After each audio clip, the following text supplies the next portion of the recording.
Hello mga ka-e-bike! Today's video, gusto kong i-share sa inyo yung experience ko sa e-bike ko, sa bubong niya. Napansin ko kasi, hindi ko lang alam kung ako lang ang nakaka-experience nito. Napansin ko na parang yung bubong niya, kapag idinaan mo siya sa rough road, talagang maalog. Yung parang may feeling ka ba na parang babaklas siya, ganun. Lagi ko nga siyang ginagamit sa palengke, sa paghatid sundo kay misis, kahit saan. Hindi naman lahat ng dinadaanan nun maganda yung daan. Kadalasan dito sa may bandang palengke, talagang maalog siya. Natatakot ako na parang feeling ko tutumba kami anytime. Alam mo yung ganun, kasi talagang maalog talaga siya. Na napansin ko din na yung pagkakaroskas ng mismong attachment ng bubong doon sa parang pinaka-flooring ng e-bike, naglulus yung tornilyo. Kaya tuwing ginagamit ko siya, nagmo-move siya pababa. So ang nangyayari, bumababa siya, kaya pagka dinadrive mo siya, tendency gumaganon yung bubong. Kaya naghanap ako ng solusyon. Parang nag-isip ako na nung una, gusto ko siyang ipa-welding.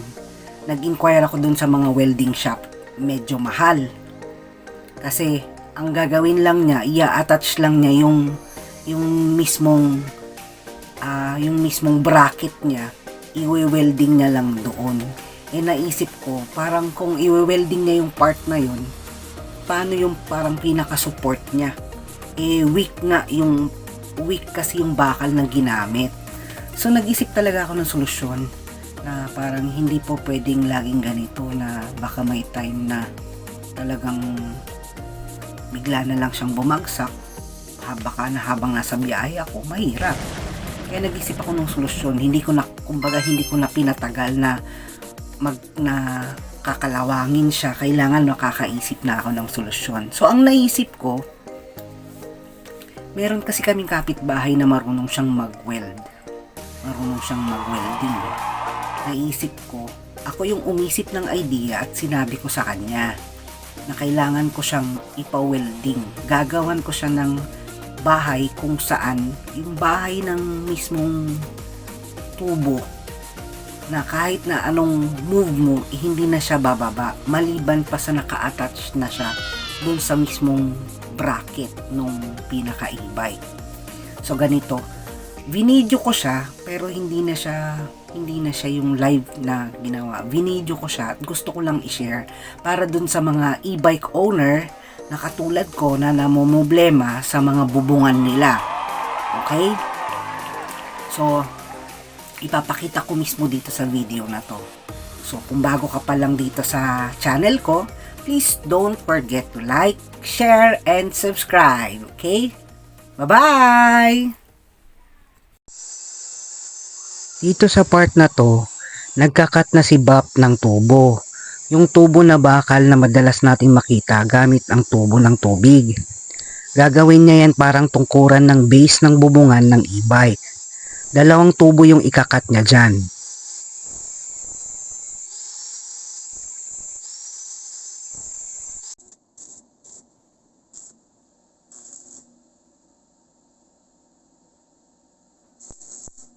Tapos sa part naman na to, nagwe-welding na siya ng pinaka-base nung tubo ng bubungan ng e-bike.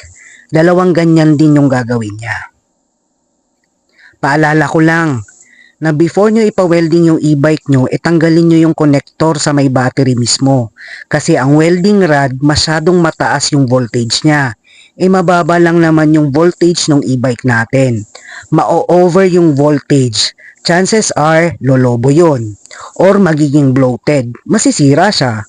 And then, cover nyo yung mga upuan or yung tapalodo ng gulong para iwas sa sunog sa talsik ng welding rod. Okay?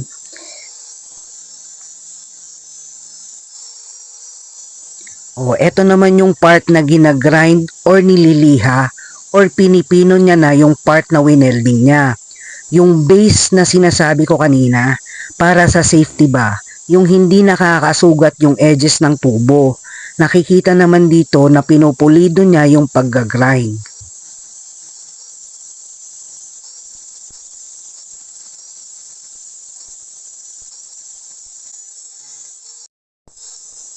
Ito yung itsura ng sinasabi kong poste ng bubungan ng e-bike na naglulus yung tornilyo tapos nag-i-slide down siya. Ito yung part na lalagyan niya kako ng bahay, yung mismong tubo na pinutol ni Bap. Ipapasok niya dyan sa tubo na yan. Pagtapos yung tubong pinutol niya, i-welding naman niya dyan mismo sa part na may tornilyo. Kaya ang mangyayari, mawawala na yung tornilyong palaging nag-i-slide down kasi nga naka-welding na siya. Ito na yung finished product ng winelding ni Bap na sinasabi kong magiging bahay or tungkuran ng posting bakal nung bubungan ng e-bike ko. Mapapansin mo na parang may hati sa gitna. Kumbaga hindi siya buo talaga kasi yung purpose niyan pag umulan may lalabasan yung tubig. Hindi siya mag-iipon sa tubo mismo. Iwas kalawang na din, di ba? Ito mismo yung i-welding or i-attach niya sa mismong e-bike para pwede pa ding tanggalin yung buong bubungan. Detachable kumbaga. Ganun yung parang pinakaplano. Oh, ito na yung finished product nung pinagawa ko. Pininturahan ko na din siya ng black dyan. Kung mapapansin mo, may tornilyo siya, di ba? Kasi para pwede siyang maalis.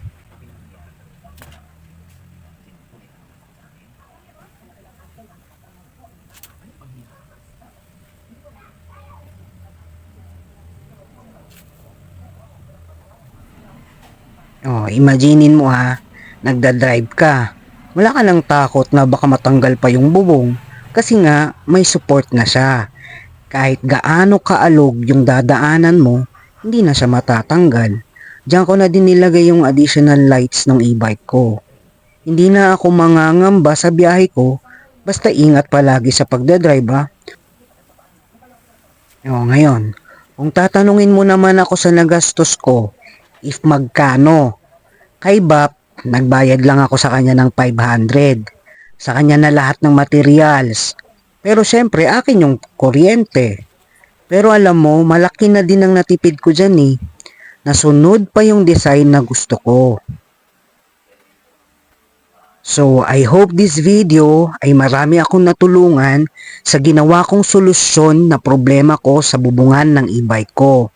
So, till next time mga ka-e-bike, please don't forget to click the like and subscribe the button.